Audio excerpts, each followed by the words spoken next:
And we're taking your calls at 1-800-283-FINN. Let's talk to Norman from Endicott, New York. Hi, Norman. Good evening, Frank. Hi. The changing face of communism over in Eastern Europe. Yep. Your opinion on it, is it happening too fast, and how will it, if any, affect your business ventures with the Soviet Union? I don't think it's happening fast enough. I'd like to see the whole thing go away. And then it'd just be like doing business with anybody normal. One thing that I'm looking forward to in the future is when the Soviets open up their own stock market. As the Poles have announced they're going to have a stock market, I would like to see one in Moscow.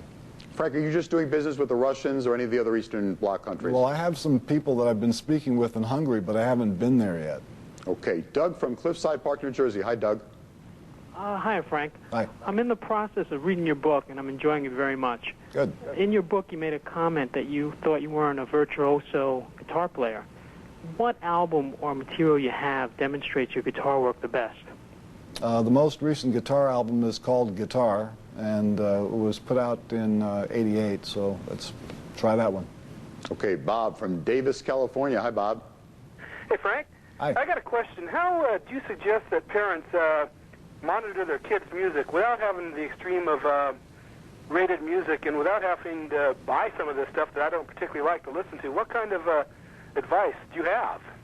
Well, if you're really, really, really worried about kids hearing strange words on records, then get them instrumental music. Okay. Philip from Marco Island, Florida. Hi, Philip. Hello? Hi. Yeah, Mr. Zappa, I've been a big fan for many years, and the thing that I wonder about is what keeps you so involved with so many pressing issues like you are now with the trade in Russia and things like that, when so many of your contemporaries seem to have fallen by the wayside? Well, I can't speak for them, but, you know, I like to keep busy, and I have many different interests outside of music.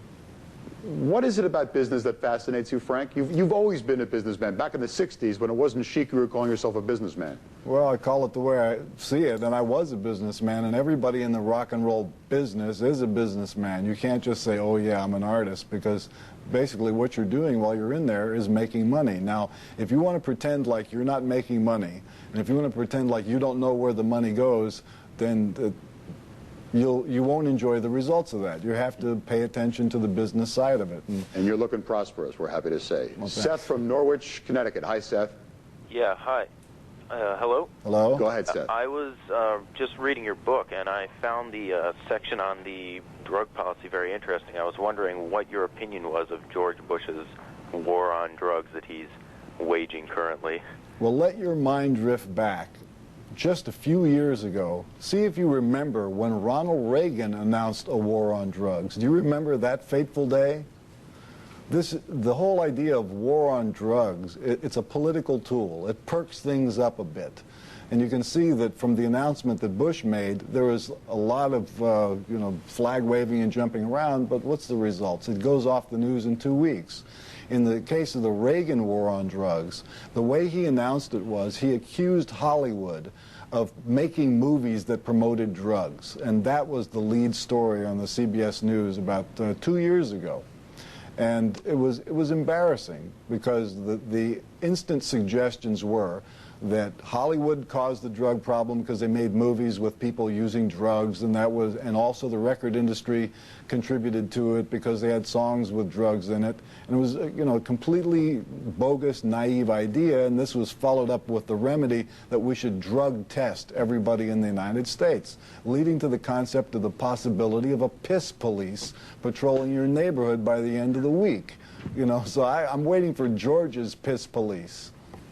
I hope that'll come around here. Jeff from New York. Hi, Jeff. Hi, I just wanted to tell Frank that I'm a fan of his for many years. I'm still freaking out to the Freak Out album. Hi, Jeff. But I wanted to ask you if you noticed the art situation that's developing in Moscow now and your reflections on that. Yes, I did go to a number of galleries. I actually went to some of the homes of the people who were painting the pictures, and they really have good stuff there. It's excellent. I wish that more of the younger artists' work was coming to the United States. You ever thought about bringing some of it over, Frank? Well, as a matter of fact, I have a meeting tomorrow with a guy about that. Okay. Alan from Fort Lauderdale. Hi, Alan. Hi, Frank. When are you putting out your next album, and what do you think of LSD in the 90s? Well, let me tell you what I thought of it in the 60s. LSD was a chemical that was designed as a chemical warfare agent. It wasn't designed as a toy. It was designed to stupefy, mystify, nullify, and mess up an enemy. And what happened with it? The people who made it gave it to U.S. citizens to test. And the result? The people who used it then mutated into born-again Christians and yuppies. Now, this is a very dangerous drug, and we shouldn't be using this stuff in the 90s.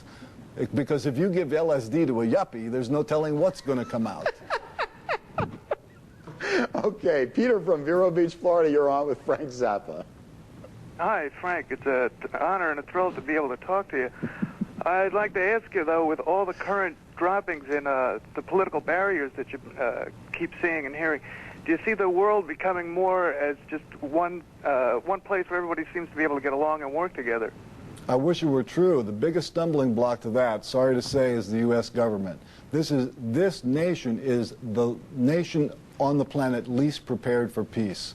It seems that nobody in any think tank connected with this government or any of the parties have figured out a scenario for what to do if they don't have a Cold War. You know, and that's one of the reasons why we're floundering right now. We've got no plan, nowhere to go. Now, if we just had that and could take it with gratitude that some of these things that we have been fighting for years to bring freedom to some of these other countries, we didn't even have to do it. They did it themselves. We should go, yeah, great, they did it. Now let's go, get rid of the old garbage and go do something practical. All right, Michael from Philadelphia. Hi, Michael. Frank, thank you very much. I have a question. We have a young marketing company that's just getting started, and we were looking for the Soviet Union to market some U.S. products. We were in touch with a company called Amtorg, which is supposedly set up by the Soviet Union to accept U.S. products into the Soviet Union. We are trying to market modular housing, which is prefabricated housing here in the U.S., over to the Soviet Union. Do you have any suggestions for breaking into the Soviet market with that type of product? Let me understand what you're trying to do. You have housing which is manufactured here, you want to ship it in? That's correct. Have you ever considered the possibility of using their lumber and teaching them how to build the modular housing there so that you could, if you did that and took advantage of the lower labor costs there, and of course they do have a few forests to build this stuff out of, and you show them how to do this process, then you may be able to export from the Soviet Union to other parts of Europe, thereby getting hard currency back for your stuff. If you're shipping it in, they're going to pay you in rubles, and then you're going to have to convert the rubles into some other commodity and then ship that back out and then convert it when it comes out into cash that you can spend. You see the problem? Okay, Dean from Ocala, Florida. Hi, Dean. You're on with Frank Zappa. Yeah, good evening, Frank. Hi, Dean.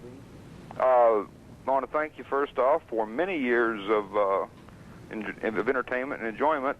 What I'd like to ask you is I would like your opinion on what we have done to our environment and what can we do to reverse it.